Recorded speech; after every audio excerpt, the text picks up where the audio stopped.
నీ పేరేంటన్నా? నా పేరు మస్తాన్ గులి. ఎవరి నుంచి వస్తున్నారు మీరు? ఇక్కడ హైదరాబాద్లో ఎన్ని సంవత్సరాల నుంచి ఉంటున్నారు? ఇక్కడ 1 year అవుతుంది. 1 year అవుతుంది. ఎందుకన్నా హైదరాబాద్ గుంటూరు నుంచి ఇక్కడికి రావడానికి కారణం ఏంటి? అన్ని రాజధాని పరిస్థితులు, రాష్ట్ర పరిస్థితి బాగలేదు, అందువల్ల రావాల్సి వచ్చింది. ఎలా ఉందన్న జగన్ ప్రభుత్వం ఎలా ఉంది? ఏం ప్రభుత్వం, అంతా ప్రభుత్వం బాగుంటే ఊళ్ళో పెట్టి రావాల్సిన కర్మ ఎందుకు వచ్చేది చెప్పు. 90% ఇక్కడ హైదరాబాద్లోనే ఉంది, ఆంధ్రప్రదేశ్ మొత్తం 90%. ఎందుకని వస్తున్నారు అక్కడి నుంచి ఇక్కడికి వచ్చి? ఎందుకు బతుకుతారు? ఎట్లా బతకడానికి ఏముందాడా? ఏముంది? పనులు ఉన్నాయా? ఇది ఉందా? ఒక ఆదాయం ఉందా? 25 ఏళ్ళ నుంచి ఇదే వ్యాపారం. ఈ వ్యాపారం మీద 2 అబ్బాయిలను అట్లానే చదివించుకున్నాం. ఈ 5 ఏళ్లలో అంతా అప్పులు పాలయ్యాం. పరిస్థితి అది.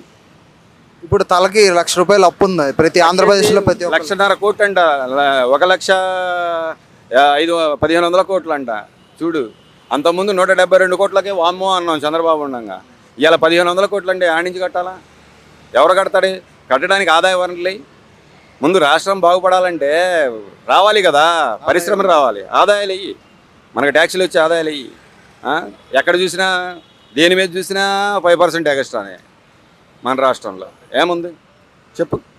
5% ఎక్స్ట్రా అంటే ఇప్పుడు 82 చంద్రబాబు నాయుడు ఉండగా ₹82 నూనె ప్యాకెట్, ఫ్రీడమ్ ఆయిల్ ప్యాకెట్, ఇవాళ ₹142. అంత దారుణంగా ఎందుకు పెరిగింది? దాన్ని అరికట్టలేరా? ప్రభుత్వమే చేస్తుంది అని అంటల్లా. ఎందువల్ల పెరుగుతుంది?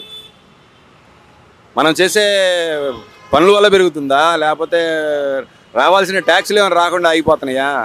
అంతదాకా ఎందుకు? నేను కరెంటు బిల్లు వినిపించినప్పుడు దానికి సమాధానం అక్కడ ఉన్న పనిచేసే వాళ్ళే సమాధానం చెప్పాలా.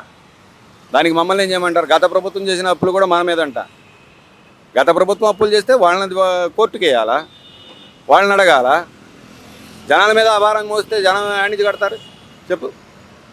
ప్రభుత్వంలో ఉన్న రాజకీయ నాయకులే అంటున్నారు అక్కడి నుంచి ఎక్కడ ఆదాయం రాకపోతే దీని నుంచి ఆదాయం తీసుకుంటారు. అంటే జనం దగ్గర ఉండాలిగా, తీసుకోవడానికి జనం దగ్గర ఉండాలిగా. జనం ఏమైనా పని చేస్తే, కష్టపడి పని చేస్తే వాళ్ళకి వస్తాయి. వాళ్ళకి రావాలి అంటే అక్కడ ఆదాయం రావాలా? ఆదాయం రావాలంటే ఇంటికి అక్కడ పని ఉండాలా? పని ఉండాలంటే సహజమైన వనరులు ఉండాలా? ఏముండి చెప్పు? ఒక పరిశ్రమ ఉందా? ఒక కంపెనీ ఉందా? ఏముంది? ఏమీ లేకనేగా మరి పరిస్థితి అట్లా రావడం. ఒక రాజమండ్రి ఏంది, ఒక గుంటూరు ఏంది, అన్ని జిల్లాలలో ఊళ్ళో పెట్టారు. ఎవరో ముసలాముతక ఏం ఉపయోగం ఏముంది? ఆ ఇచ్చి ఇంతమంది 15,000 అమ్మఒడి ఇచ్చినప్పుడు నువ్వు చదువుకోలేదా? చదువుకున్నా లేదా? నేను చదువుకోలేదా? నా పిల్లల్ని నేను చదివించలేదా? అవన్నీ ఎందుకు అవసరమా? భావితరాల గురించి ఆలోచించట్లేదు అంటారు. భావితరాల ఆలోచన ఉండేది ఈ ఎదవ పనులు ఎందుకండి? భావితరాల ఆలోచన ఉంటే ఎదవ పనులు ఎందుకు? అమ్మఒడి అయినప్పుడు బడిలో చదువుకోలేదు, నువ్వు చదువుకోలేదు చెప్పండి. మీరు చదువుకోకుండానే ఈ పనికి వచ్చారా? మరి నేను చదువుకుని కూడా ఈ పని చేస్తున్నా. ఆ రోజు మా పరిస్థితి బాగాలేదు, మరి ఏం చేయాలా? ఎవరు కొట్టేశారు అసలు 2019 ఎలక్షన్స్ అప్పుడు? మీరు వేసాం, జగన్కే వేసాం. వేసే బాధపడుతున్నాం. ఇప్పుడు ఎవరు కొట్టేస్తారు ఈసారి 2024లో? అది ఇప్పుడు ఎవరుంటారో అక్కడ అవగాహన ఉండారుగా, ఇళ్ళ దగ్గర పెద్దవాళ్ళు ఉండారుగా, వాళ్ళని బట్టి ఆలోచన జరిగింది. మామూలుగా జగన్ కాకుండా ఎవరైతే బాగుంటుంది అనుకుంటున్నారు? ఎవరు అనేది ఇప్పుడుగా వీడు చూస్తే వీడు చేస్తాడు, చేసి ఉపయోగం ఏముంది? జనం చేత తన్నులు తింటాడు చంద్రబాబు నాయుడు. ఏం చేయను ఆ పనులు సక్రమంగా చేయాలని ఎవరికీ లేదండి అవగాహన. ఎక్కడికి ఎక్కడి వరకు దోచుకోవడమే. 1,500 కోట్లు ఏందండి అది? ఎక్కడి నుంచి తెచ్చి కడతారు? ఏ ఆదాయ వనరులు ఉన్నాయని ఏంది అసలు లెక్క? సామాన్యుడు బతకగలడా? పరిస్థితి ఏంది? ఏ విధంగా వాళ్ళు రాజకీయం నడపాలనుకుంటున్నారు? నేను చేశాను. వాళ్ళు ఏసీల్లో వాళ్ళు తిరగడానికే తప్పనించి రాజకీయం, వాళ్ళు సంపాదించుకోవడానికి తప్పనించి సామాన్యుడు బాగుపడే ఆలోచనే లేదు. ఆలోచన ఎవడూ చేయట్లా ముందు. మరి జగన్ ఏంటండి 175 కొడతానంటున్నారు, ఏంటంటారు కాన్ఫిడెన్స్? కొడతారు, జనం బాగానే కొడతారు. 175 బాగానే కొడతారు అందరూ. ఇప్పుడు చదువుకోనోడు, అవగాహన లేనోడు ఎవడు లేడు. సెల్ వచ్చిన తర్వాత దాని గురించి అందరికీ తెలిసిద్ది. వీళ్ళు లేనప్పుడు లేదా ఎవడో ఇక ఏదో సగం తెలియదు సగం తెలియనోడు ఉంటాడు చూడు. అబ్బా నాకు జగన్ ఇచ్చాడు అని సంకలు ఎగరేసుకున్నాడు. అవి ఇచ్చి ఉపయోగం ఎట్ట వసూలు చేస్తున్నాడో అది వాడికి తెలుసు, వాడికి తెలియదు. అది ఎట్ట వసూలు చేస్తున్నాడో ఆ సంకలు ఎగరేసి ఆయనకి తెలియదు. అర్థమైందా? తెలుసుకున్నాడైతే వాడి గురించి ఊసేస్తాడు.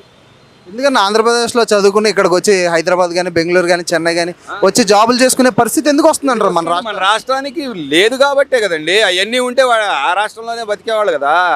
అవన్నీ లేకనే కదా. నువ్వు ఒక్కడే నేను ఒక్కడేని కాదు, ఎవరిని కదిలిచ్చు. దాదాపు ఈ లైన్లో ఇక్కడి నుంచి చివరి దాకా వెళ్ళు, ఈ రోడ్డు ఏ చివరి దాకా ఉందో ఆ చివరి దాకా వాళ్ళే ఉంటారు, ఆంధ్రప్రదేశ్ వాళ్ళే ఉంటారు. అంతవరకు గ్యారెంటీ.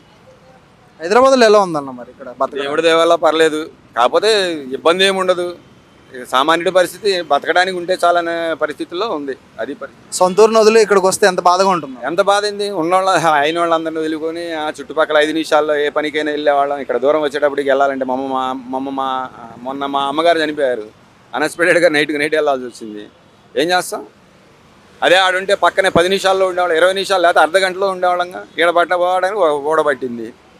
అది పరిస్థితి. ఎలా ఉందన్న వ్యాపారం ఎలా ఉంది ఇక్కడ? దేవుడి దయ. వ్యాపారం ఇదంటే చెప్పలేములేండి, అంతా దేవుడి దయ. ఇక్కడ పర్లేదు, నడుస్తూ ఉంది. మీ వైఫ్ పిల్లలు ఎక్కడ ఉంటారు? ఇక్కడే ఉన్నారు. ఇక్కడే ఉన్నారు. ఏం చదువుతున్నారండి పిల్లలు? పిల్లలు చదువు అయిపోయిందండి. ఏం చేస్తున్నారు? జాబులు చేస్తున్నారు? ఏదో చిన్న జాబులు చేసుకుంటాం. అబ్బాయి బీఎస్సీ, ఒక అబ్బాయి హోటల్ మేనేజ్మెంట్. పిల్లల్ని అయితే బాగా చదివించారు. దేవుడి దయ వల్ల అట్లా. దేవుడి దయ. ఎప్పటికన్నా మన రాష్ట్రంలో ఆంధ్రప్రదేశ్లో జాబులు వస్తాయని వాళ్ళకి ఏమన్నా నమ్మకం ఉందా? ఆ నమ్మకం లేక వాళ్ళ కోసం మేము అసలు ఊరు వదిలిపెట్టాల్సి వచ్చింది. ఆ నమ్మకం లేక ఇంక 20 ఏళ్ళు వెనకపోయినా ఎప్పుడు కుదురుతాయి? ఇద్దరిని చదివించాం మీరు కష్టపడి. కొద్ది చదువులు కాదు, మళ్ళీ ఏ గవర్నమెంట్ కాలేజీలు కాదు చదివింది, అంతా ప్రైవేట్ స్కూల్లోనే.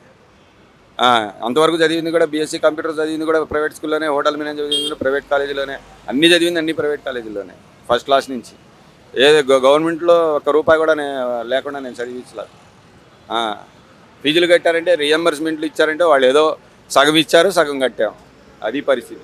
అప్పుడు ఏదో అట్లా చంద్రబాబు రాజశేఖర రెడ్డి టైమింగ్లో అయిపోయి 4 ఏళ్ళు 5 ఏళ్ళు అవుతుంది ఒక్కొక్కడికి. ఈ 5 ఏళ్ళలో ఇక ఏమి లాభం లేదని రావడం జరిగింది ఇప్పుడు ఈ సంవత్సరం. పవన్ కళ్యాణ్ గారి రాజకీయం ఎలా ఉందంట ఆంధ్రప్రదేశ్? వాడి రాజకీయం నాకు తెలియదండి. ఎందుకు అనవసరంగా తెలియని విషయం తెలుసు అని చెప్పుకోవడం వేస్ట్. ఇప్పుడు మామూలుగా ఇప్పుడు మన వైఎస్ఆర్సీపీ కానీ టీడీపీ కానీ ఈ రెండిట్లో ఏది మెరుగంట? అది మెరుగనేది చంద్రబాబు బాగానే చేస్తాడు, కానీ కాకపోతే ఏంటంటే కొన్ని అతనికి చుట్టుపక్కల ఉన్న శక్తులు మంచివి కాదు. అది వాళ్ళ వల్ల కొంచెం నాశనమయ్యాడు.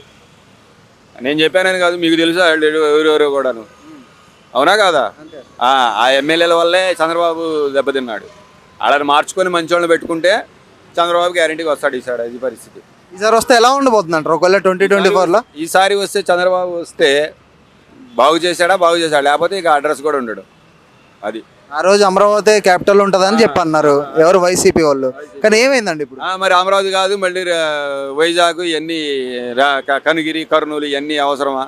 ఆ రోజు ఎక్కే ముందు చెప్పింది అదే మాట. నేను ఇందాకే చెప్పాను కదండి, ఎక్కే ముందు చెప్పింది ఎక్కడదక్కడే ఉంటుంది. ఆయన శంకుస్థాపన చేసినా సరే అదే రాజధానిగా నిలబెడతాము అదే అని చెప్పాడు. అక్కడ దాకా ఎందుకు? వాళ్ళ ఎమ్మెల్యేనే ఇప్పుడు అక్కడే ఆయనకి వ్యతిరేకంగా పనిచేస్తుంది. అక్కడ ఆ సీటు తెప్పించుకోమను, రాజధాని సీటు తెప్పించుకోమను. ఈ 170 సంగతి తర్వాత. ఉండవల్లి శ్రీదేవి అక్కడి నుంచి ఆయన పార్టీలో నుంచి ఇప్పుడు బయటకు వచ్చింది తెలుసా? అంటే ఏది అనేది కన్ఫర్మ్ కాలేదు అనుకుంటాలే. థ్యాంక్ యూ అన్న. ఓకే అన్న.